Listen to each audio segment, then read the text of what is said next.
feel good about the fight. Not looking past feel great. Real quick.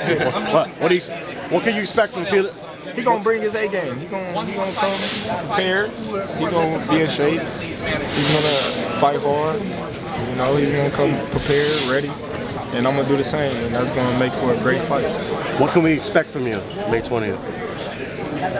Grade A. Grade A? You know, the best of Terence Crawford has yet to come. Yet to come? He's kind of a small target like Gamboa was, you know? You find those small targets maybe a little bit tricky. I like it. I appreciate that. Thank you. You too. I appreciate that. He's small, but at the same time, that's what training is for.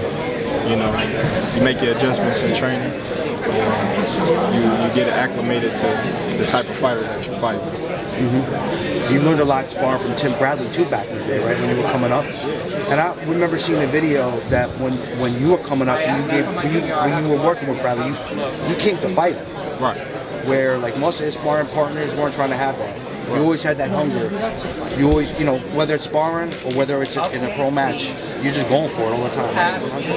Present now. It's just me. You know, every time I step foot in the ring, you never know what may happen. You know, you go in there lackadaisical or go in there playing around, and that's how people get hurt. And you can't play boxing. You competitive like that in any sport you play, whether it's boxing, basketball, football, whatever it may be? Everything. I don't care what it is. You're not gonna PlayStation. Everything. Everything. Terence, because Felix is a southpaw, will your style change? Nope.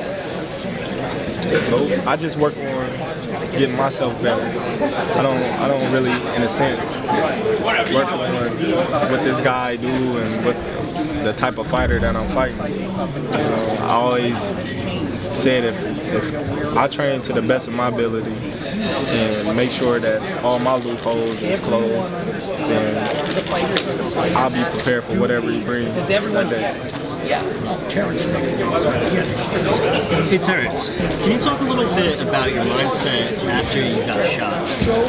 Because I watched your HBO special and it seemed to be like a real turning point in your life. Well, it just opened my eyes that, you know, God got something bigger and better for me in store.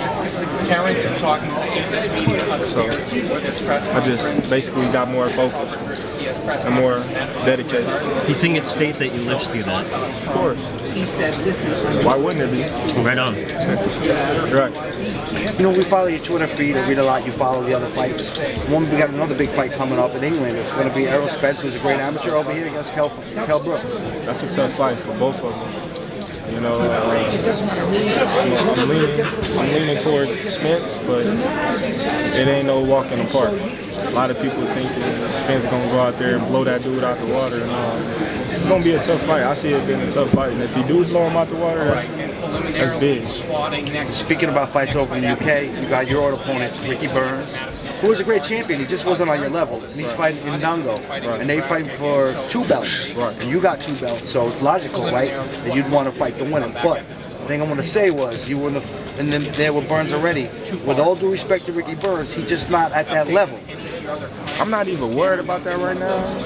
My main focus is on that guy over there. You know, and come May 20th, then we can talk about that after the fight.